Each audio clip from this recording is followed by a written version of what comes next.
எல்லாருக்கும் சாப்பாடு வைக்கப்பட்டிருக்குது. ஆனா எண்ணெய் மட்டும் ஒரு கிண்ணியில கொண்டு வரப்படும். ஒரு ஆளுக்கு தான் அந்த எண்ணெய். எல்லாரும் பந்தியில இருக்கிறாங்க, ஆனா எண்ணெய் மட்டும் எனக்காக வருகிறது. ஆண்டு கொள்வீர்கள், மேற்கொள்வீர்கள், திருப்பிக் கொள்வீர்கள். அல்லேலூயா. அவர் சிங்காசனத்தில் உட்கார்ந்து இருக்கிறபடியினால் அந்த பரலோகத்தினுடைய திறவுகோலை கர்த்தர் உங்களுக்கு இன்றைக்கு கொடுத்திருக்கிறார்.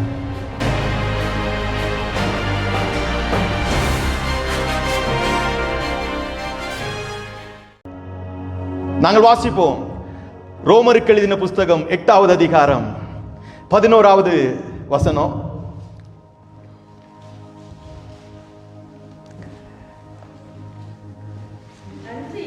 அன்றியும்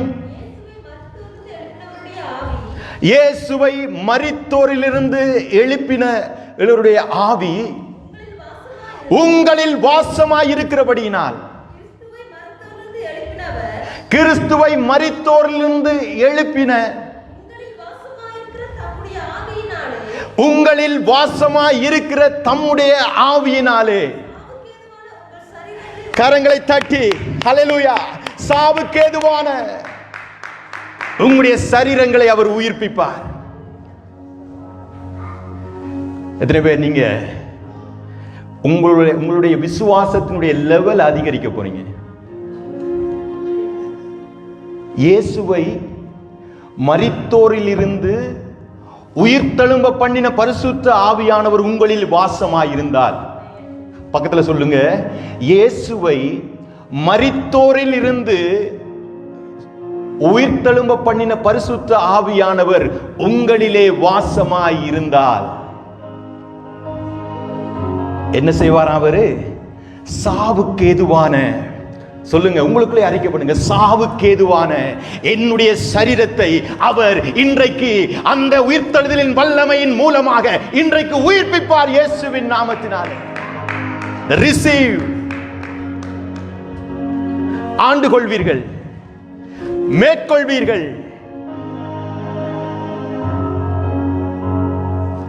திருப்பிக் கொள்வீர்கள். அல்லேலூயா. இழந்து போன சுகத்தை நீங்கள் திருப்பிக் கொள்வீர்கள். இழந்து போன ஆசீர்வாதத்தை நீங்கள் பெற்றுக் கொள்வீர்கள்.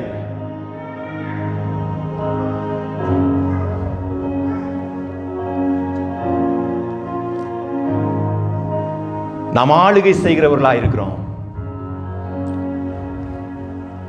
நாம் ஆளுகை செய்கிறவர்களாக இருக்கிறோம். 2 தீமோத்தேயுவின் புஸ்தகம் 2வது அதிகாரம் 12வது வசனம் சொல்லுகிறது, அவரோட கூட பாடுகளை நாம் சகித்தோமானால் அவரோட கூட ஆளுகையை நாங்கள் செய்வோம். ஹல்லேலூயா. அவரோடு கூட பாடுகளை சகித்தோமானால், மனுஷருக்கு நேரிடுகிற சோதனை அல்லாமல் உங்களுக்கு நேரிடவில்லை.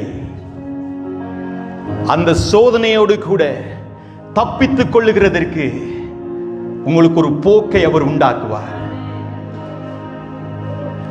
அவரோடு கூட பாடுகளை சகித்தீர்கள் என்று சொன்னால் அவரோடு கூட இன்றைக்கு நீங்கள் ஆளுகை செய்வீர்கள். அல்லேலூயா. ஆளுகை செய்கிற இடத்திற்கு நாங்கள் வந்திருக்கிறோம். எல்லாம் முடிந்தது.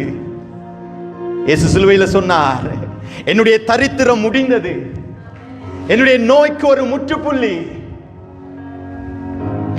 என்னுடைய தரித்திரத்துக்கு ஒரு முற்றுப்புள்ளி நான் திருப்பிக் கொள்வேன்.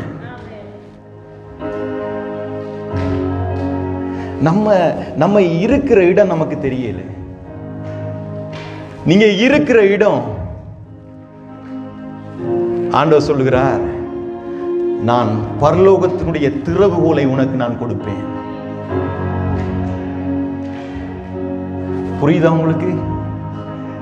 அல்லேலூயா. அவர் சிங்காசனத்தில் உட்கார்ந்து இருக்கிறபடியினால்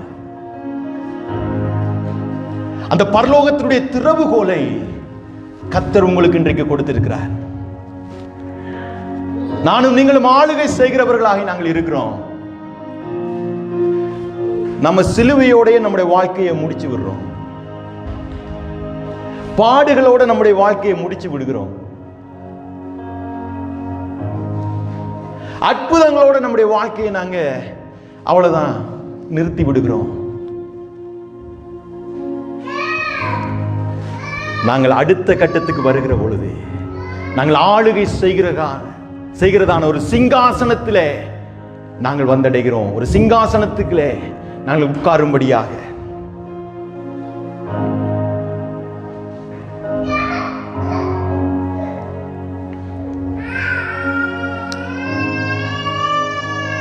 நாங்கள் எபிரேயரின் புஸ்தகம் 2வது அதிகாரம் 8வது வசனத்தை நாங்கள் வாசித்து பார்க்கிற பொழுது நாங்கள் வேதத்தில் பார்க்கிறோம், சகலவற்றையும் அவர் மனிதனுக்கு கீழ்ப்படுத்தினார். சகலவற்றையும் அவர் மனிதனுக்கு கீழ்ப்படுத்தினார். கீழ்ப்படுத்தாத பொருள் ஒன்றுமே இல்லை. சகலவற்றையும் அவனுக்கு கீழ்ப்படுத்தினார். அப்படி இருந்தும், இதை அடிக்கோடு விட்டுக் கொள்ளுங்க, சகலவற்றையும் மனிதனுக்கு அவர் கீழ்ப்படுத்தினார். அப்படி இருந்தும், இங்கதான் ஒரு விஷயம் இருக்குது. அப்படி இருந்தும் எபிரேயரின் புஸ்தகம் 2வது அதிகாரம் 8வது வசனத்தில் நாங்க பார்க்கிறோம், அப்படி இருந்தும் இன்னும் சகலமும் அவனுக்கு கீழ்ப்பட்டிருக்க காணோம். நம்ம நினைக்கிறோம் நம்முடைய ரட்சிப்பை காத்து கொண்டா போதுமானது. நம்ம ரட்சிப்பை காத்து கொள்கிறதுக்கு போராடி கொண்டே இருந்தா போதுமானது.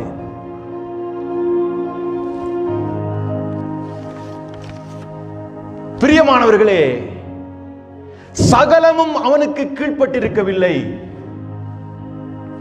ஏன்? அவன் இன்னும் ஆளுகை செய்யவில்லை.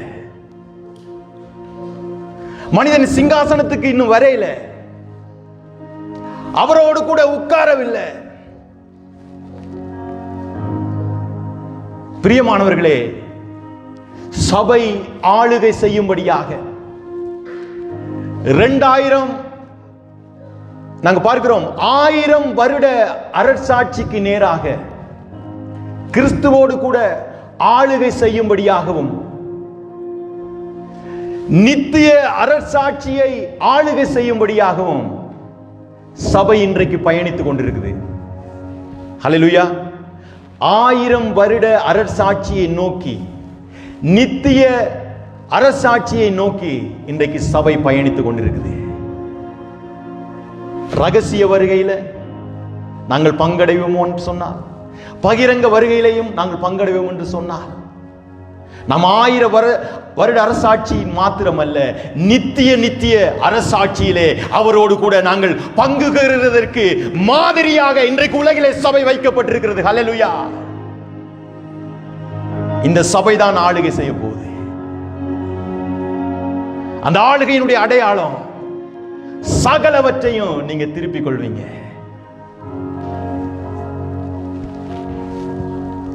நம்ம போராடி கொண்டே இருக்கிறோம், வெல்ல இல்லை. கேட்டுக்கொண்டே இருக்கிறோம், ஆனா இன்னும் பெற்றுக்கொள்ளவில்லை.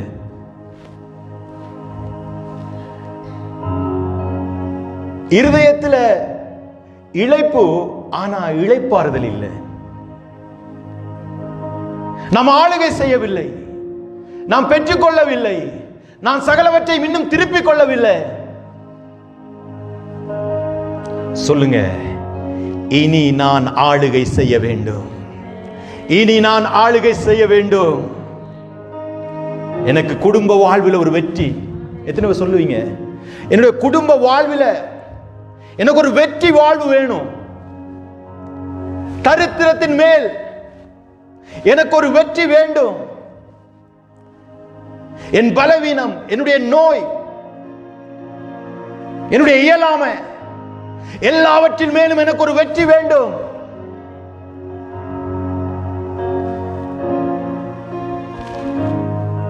நீங்கள் உற்சாகமாக அறிக்கை செய்ய எப்படி நீங்க அறிக்கை செய்ய முடியும்? இயேசு கிறிஸ்துவை மரித்தோரிலிருந்து உயிர்த்தெழும்ப பண்ணின பரிசுத்த ஆவியானவர் உங்களுக்குள்ளே வாசமாக இருந்தால் நீங்கள் சகலவற்றையும் ஆண்டு கொள்வீங்க. தரித்திரத்தின் மேல் ஒரு வெற்றி, நோயின் மேல ஒரு சுகம்.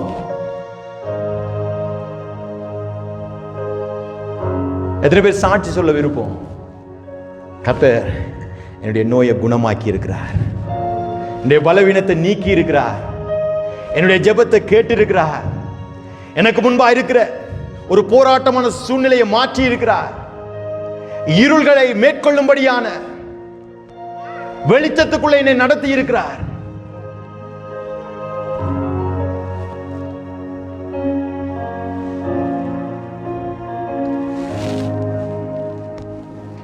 கிறிஸ்து உங்களுடைய சரீரத்துக்கு தலையாயிருந்தா, கிறிஸ்து சபைக்கு தலையாயிருந்தா ஆளுகை செய்ய முடியுமா முடியாதா? ஆளுகை செய்ய முடியுமா முடியாதா? கிறிஸ்து உங்களுடைய வீட்டுக்கு தலைவராய் இருந்தா உங்களுடைய குடும்ப வாழ்வில் நீங்க வெற்றி பெற முடியுமா முடியாதா? சொல்லுங்க. ஹல்லேலூயா. வெற்றி பெற முடியுமா முடியாதா? அங்கே கிறிஸ்துனுடைய ஆளுகை இருக்குமா இருக்காதா? அங்கே சகலவற்றையும் திருப்பிக் கொள்ள முடியுமா முடியாதா? அங்கே தரித்திரம் இருக்குமா இல்லாட்டி ஆசீர்வாதம் இருக்குமா? கிறிஸ்து உங்களுடைய வீட்டின் தலைவராக இருந்தா அங்கே ஆசீர்வாதம் இருக்கும். இயேசு உங்களுடைய வீட்டின் தலைவராக இருந்தால் அங்கே உங்களுடைய அரண்மனையிலே சுகம் இருக்கும். இயேசு இந்த சபைக்கு தலையாக இருந்தா இந்த சபை ஆளுகை செய்கிறதா இருக்கும். ஹல்லேலூயா, ஹல்லேலூயா. ஒரு பேரிரைச்சல் உண்டாகிறது, ஒரு பேரிரைச்சல் உண்டானது. தீர்க்க தரிசனம் உரைத்த பொழுது எலும்புகள் தன் தன் எலும்புகளோடு ஒட்டி கொண்டது. உடைய சிந்தை வெவ்வேறு இடத்துல சிதறிக் கொண்டிருந்தா விசுவாசிக்க முடியாதபடிக்கு அந்த எலும்புகள் என்ன செய்யல? வார்த்தையை கேட்கல. அந்த எலும்புகளுடைய சிந்தனை எங்கேயோ இருக்குது. இவ்வளவு நாளா வந்து வந்து போகுது, அது இன்னும் உயிரடையல. கர்த்தருடைய வார்த்தையானது உரைக்கப்படுகிற பொழுது அது மாமிசத்தையும் எலும்புகளையும் கணுக்களையும் ஊடுருவி அது என்ன செய்த? அது உயிர்ப்பிக்கிறதாக இருக்கிறது. அல்லேலூயா. வார்த்தை பேசப்படுகிற இடத்துல நாம் உயிரடைவதற்கு நாம் என்ன செய்யணும்? நாம் விசுவாசிக்கணும். நாம் உயிரடைய வேண்டும்.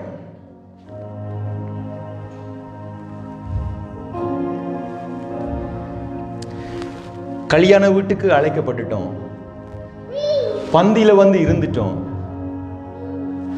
அப்படி எல்லா ஆகாரமும் என்ன செய்யப்பட்டிருக்குது? அங்க பந்தியில ரெடியா இருக்குது. அந்த பந்திக்கு முன்னால நின்று ஒவ்வொரு சாப்பாட்டினுடைய அந்த பந்தியில இருக்கிற ஒவ்வொரு ஆகாரத்தினுடைய அது எவ்வளவு சுவை அப்படின்னு சொல்லிக் கொண்டே இருக்கிறோம். அநேக நேரங்களில் நமக்கான ஒரு பந்தி ஆயத்தப்படுத்தப்பட்டிருக்குது. அந்த பந்திக்கு முன்னால நாங்கள் நின்று கொண்டுதான் இருக்கிறோம், இன்னும் அமரவே இல்லை. நாம் இன்னும் பசியாறவில்லை, நாம் இன்னும் பந்தியை ஆண்டு கொள்ளவில்லை. ஆண்டவர் இன்றைக்கு சொல்லுகிறார், உன் சத்துருக்களுக்கு முன்பாக ஒரு பந்தியை ஆயத்தப்படுத்தி. ஹல்லேலூயா. அநேகருக்கு ஈஸ்டர் முடிஞ்ச உடனே ஒரு பந்தி ஆயத்தமா இருக்கும். 40 நாள், 4 நாள், 2 நாள் உபவாசத்துக்கு பிறகு உயிர்த்தெழுதலுக்கு பின்பாக ஒரு பந்தி ஆயத்தமா இருக்கு. ஹல்லேலூயா. உயிர்த்தெழுந்த பின்பாகவும் நீங்க ஆகாரத்தை புசிக்காம இருப்பீங்களா?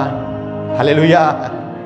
எத்தனை பேர் இன்றைக்கு உயிர்த்தெழுதலின் பின்பாக ஒரு பந்திக்கு நான் ஆயத்தமாயிருக்கிறேன். சோர்ந்து போயிருக்கிற உங்களுக்கு, பலனற்று இருக்கிற உங்களுக்கு, ஹல்லேலூயா, ஒரு ஆகாரம் ஆயத்தமாயிருக்கிறது. ஹல்லேலூயா. என் சத்துருக்களுக்கு முன்பாக அதை முதல் சாப்பிடுறவன் தான் என்னுடைய சத்துரு. என்னை விட்டுட்டு போய் எவன் பந்தியில இருக்கிறானோ அவன் தான் எனக்கு சத்துரு. அப்படின்னு நீங்க நினைக்காம, என் சத்துருக்களுக்கு முன்பாக ஒரு பந்தியை ஆயத்தப்படுத்தி வாழை இலையே வச்சுட்டாங்க. ஒரு லட்டை கொண்டு இனிப்பு முதலாவது கொண்டு வைக்கிறாங்க. அதுக்கு பின்னால சோறு, காய்கறி அப்படியே ரவுண்டா வைக்கிறாங்க. எல்லாம் உங்களுக்கு பிடிச்ச காய்கறி, சாம்பார் இல்லாட்டியும் கூட கறி குழம்பு ஊத்துறாங்க. ஹல்லேலூயா. இந்த உபவாசத்துக்கு பின்பாக உங்களுக்கு ஒரு ஜெயம் காத்திருக்கிறது. ஹல்லேலூயா. எத்தனை பேர் நீங்கள் கரங்களை தட்டி, என்னுடைய உபவாசத்துக்கு பின்பாக என்னுடைய வாழ்க்கையில ஒரு ஜெயம் காத்திருக்கிறது. அந்த பந்தி சிங்காசனம். ஹல்லேலூயா. நாம் நின்று கொண்டிருக்க கூடாது. பந்தியிலே நாங்கள் அமர வேணும்.